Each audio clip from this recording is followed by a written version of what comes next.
السلام علیکم ناظرین، میں محمد اسلم حسین سیاست کی عالمی خبروں میں آپ سب کا استقبال کرتا ہوں۔ اسرائیل نے آج اتوار کو کہا ہے کہ وہ غزہ کی پٹی میں تمام سامان اور گاڑیوں کے داخلے کو روک رہا ہے۔ امریکی خبررساں ادارے ایسوسی ایٹ پریس کے مطابق اسرائیلی وزیر اعظم کے دفتر نے اس فیصلے کی وضاحت نہیں کی، تاہم خبردار کیا کہ اگر حماس نے جنگ بندی میں توسیع کی امریکی تجویز کو قبول نہ کیا تو اس سے مزید نتائج بھگتنے ہوں گے۔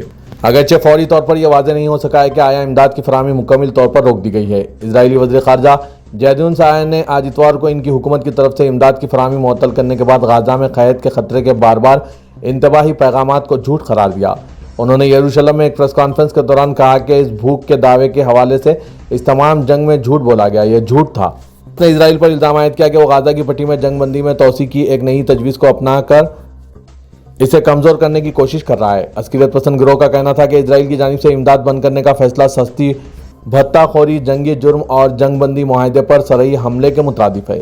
اسرائیل اور حماس میں جنگ بندی کا پہلا مرحلہ، جس میں انسانی امداد میں اضافہ بھی شامل تھا، ہفتے کو ختم ہو گیا۔ دونوں فریقوں نے ابھی دوسرے مرحلے پر بات چیت کرنی ہے، جس میں حماس کو اسرائیلی انخلا اور دیرپا جنگ بندی کے بدلے میں باقی درجنوں یرغمالیوں کو رہا کرنا ہے۔ آج اتوار کو اسرائیل نے کہا کہ وہ جنگ بندی کے پہلے مرحلے کو رمضان اور پاس اور یہودیوں کا مذہبی تہوار یا 20 اپریل تک بڑھانے کی تجویز کی حمایت کرتا ہے۔ اس نے کہا کہ یہ تجویز کہ یہ ٹرمپ انتظامیہ کے مشرق وسطیٰ کے خصوصی سفیر سٹیوارٹ ویٹکوف کی طرف سے آئی ہے۔ اسرائیلی وزیراعظم بنیامین نیتن یاہو کے دفتر کے مطابق اس تجویز کے تحت حماس پہلے دن آدھے یرغمالیوں کو رہا کرے گی اور باقی کو مستقل جنگ بندی پر اتفاق ہونے پر رہا کرے گی۔ فلسطین کی خبررساں اینسی وافا کی رپورٹ کے مطابق 500 سے زائد اسرائیلی آبادکار اسرائیلی فوجیوں کی حفاظت میں رمضان المبارک کے دوسرے روز مسجد اقصیٰ کے احاطے میں داخل ہو گئے ہیں۔ آبادکاروں نے مسجد اقصیٰ کے ارد گرد دورے کیے، جو کہ اسلام کا تیسرا مقدس مقام ہے، اور کمپاؤنڈ کے مشرقی علاقے میں بڑی حد تک یہودی رسومات انجام دی۔ آبادکار اسرائیلی شہری ہیں جو مقبوضہ مغربی کنارے اور مشرقی یروشلم میں نجی فلسطینی اراضی پر غیر قانونی طور پر قبضہ کر بیٹھے ہیں۔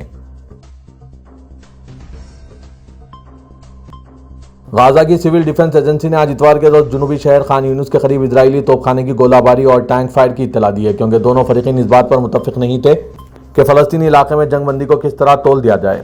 ایجنسی نے ایک بیان میں کہا کہ اسرائیلی ٹینکوں سے توپ خانے کی گولہ باری اور گولہ بارود نے جنوبی غزہ کی پٹی میں خان یونس شہر کے مشرق میں عباسان الکبیرہ قصبے کے سرحدی علاقوں کو نشانہ بنایا۔ تبصرے کے لیے رابطہ کیا گیا۔ اسرائیلی فوج نے کہا کہ وہ اس معاملے کو دیکھ رہی ہے۔ اسرائیل نے آج اتوار کو کہا کہ اس نے حماس کے ساتھ جنگ بندی کا پہلا مرحلہ ختم ہونے کے بعد ایک پل کے طور پر غزہ میں جنگ بندی کو عارضی طور پر بڑھانے کی تجویز کی توثیق کی۔ امریکی صدر ڈونلڈ ٹرمپ کے مشرق وسطیٰ کے ایلچی سٹیوارٹ ویٹکوف کی طرف سے پیش کی گئی تجویز مارچ کے آخر میں ختم ہونے والے رمضان اور اپریل کے وسط تک جاری رہنے والے فساد کا احاطہ کرے گی۔ اسرائیلی وزیراعظم کے دفتر سے آدھی رات کے فوراً بعد جاری کردہ ایک بیان کے مطابق یہ بات کہی گئی۔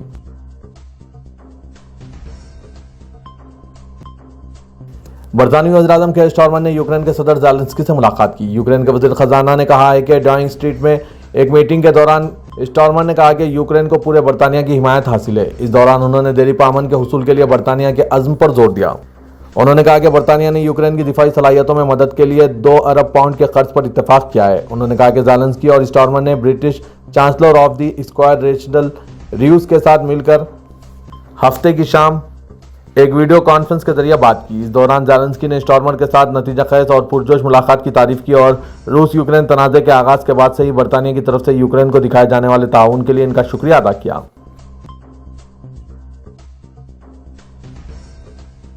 برطانیہ نے ایک سابق اپوزیشن کنزرویٹو کی سربراہی میں اینٹی مسلم ہیٹ یعنی مسلمانوں سے نفرت کا جائزہ لینے کی نئی پہل کی ہے، تاکہ لیبر پارٹی حکومت اسلام و فوبیا کی کام چلاؤ تشریح سے آگاہ ہو سکے۔ نئے ورکنگ گروپ کو مسلمانوں سے نفرت کی تشریح اندرون 6 ماہ کرنے کو کہا گیا ہے۔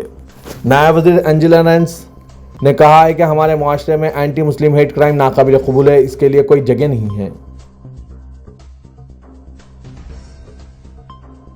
مسجد حرم اور مسجد نبوی کی دیکھ بھال کے لیے قائم جنرل اتھارٹی نے رمضان کے آخری عشرے میں اعتکاف کے لیے رجسٹریشن کا آغاز 4 شنبہ 5 مارچ سے شروع کرنے کا اعلان کیا۔ بیان میں کہا گیا کہ مسجد حرم اور مسجد نبوی میں اعتکاف میں بیٹھنے کے خواہش مند اس دن صبح 11 بجے سے اتھارٹی کے پورٹل پر اپنے کوائف رجسٹر کرا سکتے ہیں۔ اعتکاف کے لیے مقررہ تعداد مکمل ہونے تک رجسٹریشن کا عمل جاری رہے گا۔ اتھارٹی سرکاری پورٹل کے ذریعے رجسٹرڈ افراد کے لیے مقرر کردہ ضوابط اور شرائط کے مطابق اجازت نامے جاری کرے گی۔ پرمٹ ہولڈر 20 رمضان کو مسجد حرم یا مسجد نبوی میں اعتکاف میں بیٹھ سکیں گے۔ واضح کہ حرمین شریفین میں معتکفین کے لیے دستیاب سہولتیں فراہم کی جاتی ہے۔ ہر متکف کو خصوصی کارڈ جاری کیا جاتا ہے جبکہ ایک مخصوص لاکر بھی انہیں فراہم کیا جاتا ہے جس میں وہ اپنی ضروری اشیاء رکھ سکتے ہیں۔ شریفین انتظامیہ نے رمضان المبارک کے دوران زائرین کی سہولت کے لیے بال تراشنے اور منڈوانے کی نئی سہولت فراہم کی ہے۔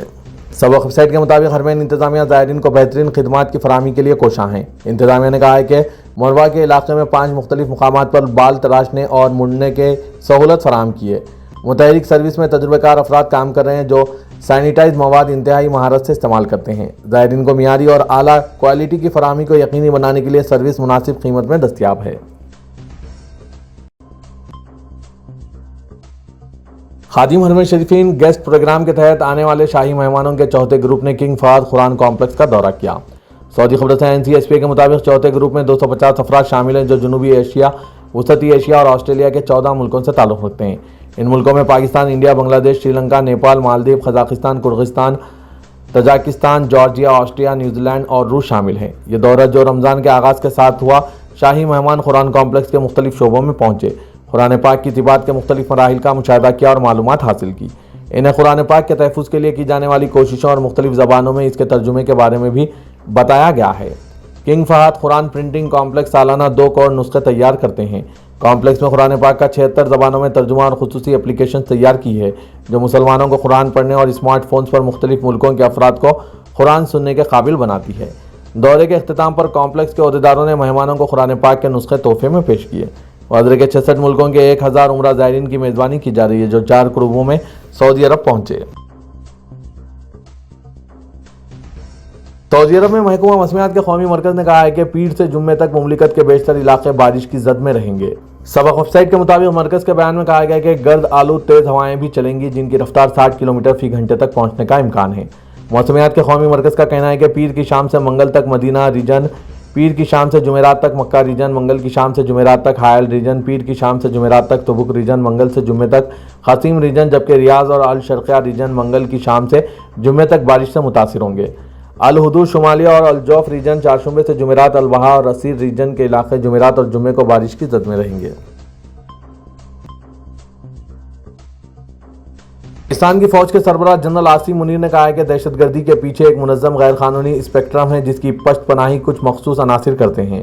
آج اتوار کو راولپنڈی میں فوج کے شعبے تعلقات عامہ سے جاری کیے گئے بیان کے مطابق chief of army staff general Asim Munir نے بہاولپور میں طلبہ سے بات چیت کی۔